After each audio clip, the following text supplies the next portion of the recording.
And we're back with the activist Kenneth Keefe, live from London. Thank you very much for being with us today. Now, you have great knowledge and strong opinions about events in the Middle East. Iran has recently softened its attitude towards its opponent after decades of deadlock. Israel is annoyed. And how do you see that developing? Well, I think it's a reflection of the sanity of the people around the world who realize that any kind of attack on Iran is tantamount to initiating a full-scale Third World War, which of course could very well and almost ultimately, inevitably would lead to a war with China and Russia. This is pure madness. And those of us who've lost loved ones or who have served in combat, like myself, and others who know the devastating cost of war, not just for the so-called victor, because the only victor really is the bankers, quite frankly. But even those who supposedly on the winning side suffer greatly. And testimony to that fact, aside from the 1 million to 2 million dead in Iraq, is the 22 American servicemen a day who are committing suicide because of the horrendous things that they were called to do in places like Afghanistan and Iraq. So this policy now, this shift in policy to actually resolve this conflict with Iran, this false conflict in truth, is a reflection of the will of the people, if you ask me. So you think Netanyahu is bluffing? Which is starting to achieve the goal. So you think Netanyahu is bluffing? Because I've spoken to a couple of Israeli parliamentarians, I've spoken to Israelis, and they're all for a strike. Yes. No, I don't think that he's bluffing. He's an absolute psychopath, and he reflects the agenda for the powers that be in Israel. Each one of these players, Netanyahu, George Bush, Obama, Cameron, they're all puppets, and they're all supposed to read a different script at different times depending on what the agenda is. The agenda is shifting slightly, and it looks like Israel and the people of Israel, the Jewish state of Israel, are like sheep being led to slaughter. Because ultimately the policies of Israel are completely and totally unsustainable. Even the CIA said in 2009 that Israel would not even exist within 20 years. Henry Kissinger himself said it wouldn't exist within 10 years, and the reason why is because its policies are totally self-destructive, and the puppet masters are quite happy to sacrifice the people of Israel. They're going to destroy themselves if they do attack Iran, because Iran can fight back and does have allies, and a lot of countries are sick and tired of Israel's threats to both its immediate neighbors and even to the rest of the world. When we look at the Samson option, I encourage people to Google Samson option and look at the threat that Israel has posed to the world if things don't go its way. But when you talk about the United States is Israel's main supporter, but right now we see that it's kind of open to Iran as well, knowing how much anxiety that raises among Israelis. What does it tell you about the U.S.? Well, it tells me that the people are beginning to realize their power. I think there's things that correlate. The approval rating for Barack Obama in the U.S. Congress is about as low as it's possible to get, somewhere in the neighborhood of 10%, 20% maximum. The people have come to a point where they are sick and tired of being lied to. They know they're being lied to. And when they see their so-called leaders trying to cooperate with Israel in yet another war that would lead to disastrous consequences for the region and for the United States and every other person involved, they've had it. And the reflection of the policies is indeed that of the people. It's the people who are sick and tired. And I do see that there is some demarcation going on here between Israel and the United States. But this is because the power of the people is rising. And as we saw in Syria, the Congress and the president was all basically saying the red line was crossed, blah, blah, blah, blah, blah. And this blatantly false flag attack in Ghouta in Syria has backfired. They were not able to carry out this agenda. And this is only empowering the people that much further. So you think Iran should be allowed to develop its nuclear program?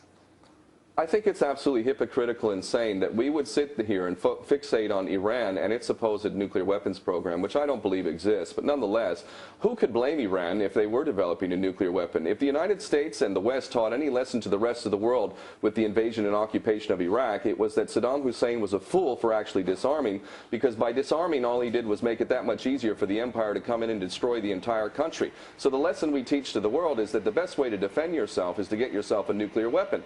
And of course, the biggest culprit of using nuclear weapons and producing nuclear weapons and weapons of mass destruction is my birth nation of the United States. And I find it absolutely insane that we sit here and talk about Iran's supposed nuclear weapons program when we know the United States is producing every kind of weapon under the sun, is spending more than every other military on the planet combined, and is involved in more war and more death and more suffering than every other nation combined. And yet it's sitting there on a pedestal talking about other nations developing weapons of mass destruction. It is insane that we even allow them to do this. The first nation that needs to disarm without question is the United States, and the first nation to be charged with war crimes and crimes against humanity is my birth nation of the United States. Once we start seeing actions like this, then we'll know that people in positions of power are serious, because ultimately the rest of the world is sick and tired of the impunity and the continuous threats of a third world war. So we've reached a point now where human beings around the planet are realizing we can't do this. We can't have a third world war. This is not a game. Okay, but you haven't answered my question. Do you think Iran should be able to develop its nuclear program? I think that every nation should disarm right now. Every nation that has a weapons program should be inspected by a legitimate international body, and those nations with the highest amount of weapons of mass destruction, nuclear weapons, are the first ones to start disarming. And when those nations start disarming, then I would say that the rest of the world will also have to show that it's disarming as well. But while the United States is able to maintain the largest military might in the history of this world and continues to use those weapons against all of the countries, I only see it as a pure hypocrisy that the West would say that other countries can't have such things. I don't want any weapons in this world, but it's not right for us in the West, and in particular the United States, to say that we can have all these weapons and the rest of the world will bomb you to the Stone Age if you even try to think to defend yourself. It's beyond hypocrisy. It's ridiculous. The U.S. needs to disarm first, and the world needs to insist on that. Now, I've read in your blog that you said this world needs one thing about all others, and that's sanity. But doesn't sanity depend on what side of the argument you're on?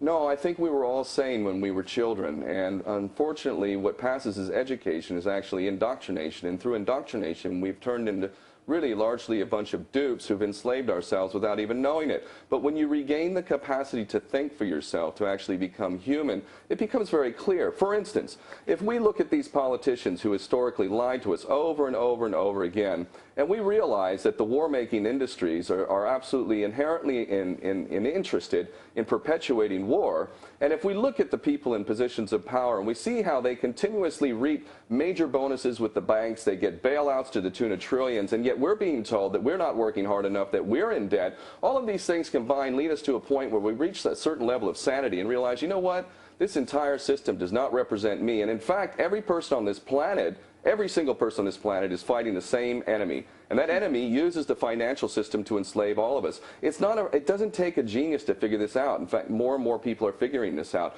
And a point of sanity brings us to a point where we realize, enough. This is a game that cannot be played. We're risking our own collective suicide here. And as a sane person, I will not contribute in any way towards this never-ending policy of war, which is leading us to the brink of destruction. And this is not about being intelligent. This is about being sane, first and foremost. The average person can understand this very easily. Now, I know that you have renounced U.S. citizenship more than twice, 3 times, I think, right? So having a U.S. passport is a dream for so many people. What's so wrong with it? I mean, you don't have to agree with U.S. policies, but is America all that bad?